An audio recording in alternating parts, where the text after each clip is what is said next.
ಕೃಷಿ ವಿಜ್ಞಾನ ಕೇಂದ್ರ ಶಿವಮೊಗ್ಗ ರಜತ ಮಹೋತ್ಸವ ಅಂಗವಾಗಿ ಬಹಳ ದೊಡ್ಡ ಪ್ರಮಾಣದಲ್ಲಿ ಹಣ್ಣು ಮತ್ತು ಆಹಾರ ಮೇಳವನ್ನ 26, 27, 28 ಏರ್ಪಡಿಸಿದ್ದಾರೆ.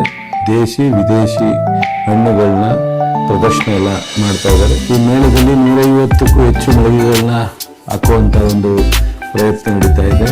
ಇದಕ್ಕೆ ಹೆಚ್ಚು ಜನ ರೈತರು ಬಂದು ಅಲ್ಲಿ ವಿಚಾರವನ್ನ ತಿಳ್ಕೊಂಡು ತಾವು ಸಹ ಅದನ್ನ ಮುಂದಿನ ತಮ್ಮ ಕೃಷಿಯಲ್ಲಿ ಅಳವಡಿಸಿಕೊಳ್ಳಲಿಕ್ಕೆ ಅನುಕೂಲ ಆಗುತ್ತೆ. ಯಾರು ಕೃಷಿ ಮತ್ತು ತೋಟಗಾರಿಕೆ ವಿದ್ಯಾರ್ಥಿಗಳಿದ್ದೀರಾ ಅಥವಾ ಸಂಪೂರ್ಣ ಉತ್ತೀರ್ಣ ಆದಂಥ ಗ್ರಾಜ್ಯುಯೇಷನ್ ಪಡೆದಂಥವ್ರಿದ್ದೀರಾ, ನೀವೆಲ್ಲರೂ ಭಾಗವಹಿಸಿದ್ರೆ ಮುಂದಿನ ಈ ತೋಟಗಾರಿಕೆ ಬೆಳೆ ಬೆಳೀತಕ್ಕಂಥದ್ದು ಮತ್ತು ಕೃಷಿಗೆ ಹೆಚ್ಚು ಅಳವಡಿಸ್ಕೊಳ್ತಕ್ಕಂಥದ್ದು, ಸಮಗ್ರ ಕೃಷಿಗೆ ಅಳವಡಿಸ್ಕೊಳ್ತಕ್ಕಂಥದ್ದು ಇವೆಲ್ಲವನ್ನು ತಿಳ್ಕೊಳ್ಳುವಂಥ ಒಂದು ಅವಕಾಶ ಆಗುತ್ತೆ. ಹೆಚ್ಚಿನ ಸಂಖ್ಯೆಯಲ್ಲಿ ಈ ಮೇಳಕ್ಕೆ ಬಂದು ಈ ಮೇಳವನ್ನು ಯಶಸ್ವಿ ಮಾಡಬೇಕು ಅಂತೇಳಿ ವಿನಂತಿ.